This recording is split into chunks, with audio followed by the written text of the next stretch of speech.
In Europe, the factors that drove the different subspecies was food. Now take a look here. Let's talk first about the separation between Mellifera and Iberia. We have in between the Pyrenees Mountains. Pyrenees were fully glaciated, and this was the home range of Apis mellifera iberiensis, and Mellifera was on the other side of the mountains. They were geographically separated from one another by the Pyrenees. There's actually been a population scale genetic analyses of this area, and they can find intermediate zones at the ends, either end of the Pyrenees Mountains, at the northwest part and at the southeast part, where they can find populations that have hybrid-like characteristics between Iberiensis and Mellifera. Iberiensis is the Spanish honeybee.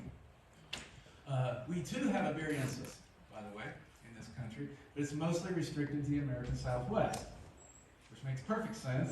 You remember your European history, because the southwestern part of this country, the west, basically colonized first by Spain, and they imported their bee, which was Iberiensis. It was the English and the Germans who imported Mellifera on the east coast. So we have a little bit of this action going on in this country as well. Take a look at what's happening in Italy. We again have the Alps. The Alps were glaciated. And remember, Lagustica and Carnica are in that same lineage. They're in the same C cluster of subspecies. They were interbreedable, undistinguishable from one another until along came the Ice Age. The Ice Age glaciated over the Alps, separated Italy from Eastern Europe, and then you had evolved the two subspecies of Mellifera that we know today as the Carniolans and the Italians. So we have the glaciers, thanks to these subspecies, many of which have an important commercial interest today.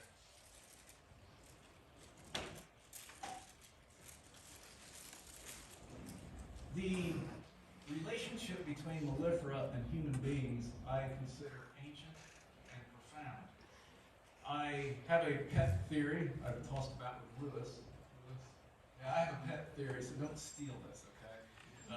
Lewis and I can hold it first. But I honestly think that we can thank the honeybees for our existence as a species. There is a period in the evolution of Homo sapiens, well, not sapiens yet, where our brain volume tripled over the course of about 300,000 years. 300,000 years. That's nothing. And our brain volumes tripled. And essentially that is the period in which humans became humans. I cannot help but notice that that is completely contemporary with the arrival and expansion of Mellifera in the African continent. And no one is going to convince me that ancient Homo did not notice that bee colony up in the tree. They did not notice that bee tree with a hollow and crack it down and eat that honey and protein. I'm firmly convinced that that contributed significantly to the nutritional requirements of a rapidly growing brain. Now, it could be just a wish or a thought or a funny idea, but believe it or not, there's one interesting piece of evidence to support this, and it is a skeleton of Homo erectus, which is one of the earlier Homo species preceding us, our very nearest relative, anatomically at least, that shows signs of vitamin K toxicity.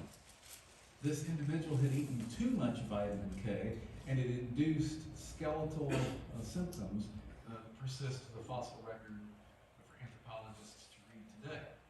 What could ever cause hypervitaminosis? One of the things is eating too much mammal livers. Okay? If you are a predator and you eat a lot of liver, there is a risk that you could eat toxic levels of vitamin K. Another possibility is beetroot. Has very high levels of vitamin K. So this is obviously indirect, tangential evidence in support of this, but at least Homo erectus was able to eat enough something that induced vitamin K toxicity. It's plausible. Okay? It's plausible enough to posit as a legitimate scientific hypothesis and try to go about resolving that. But that's my pet theory. That's my pet theory. I love it. So anyway, in my beliefs, I think there's many reasons for the deep hold that honeybees bees have on each one of us in this room, I think there's more going on there than just culture. Okay, I think there's biology going on at work there too. And what you're seeing here is a picture of culture. This is one of the oldest cave paintings we have that demonstrate honey hunting. And if you're having trouble making out anything, let me help you out a little bit. The author rendered a painting to illustrate this. And this is a painting of rock art in a cave in far eastern Spain, right snuggled up next to the Pyrenees. And what you're seeing here is a cliff face with ropes, with what is most surely a female silhouette up at the very top. The bottom figure is rendered more crudely, like a stick figure.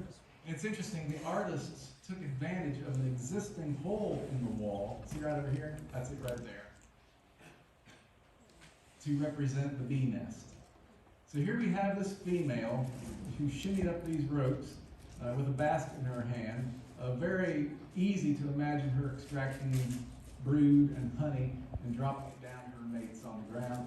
And here we have stylized bees flying around her. This is the earliest known record of any direct association between humans and honeybees, and it most surely is an example of predation going on. You know, this relationship was adversarial, and we were the pigs.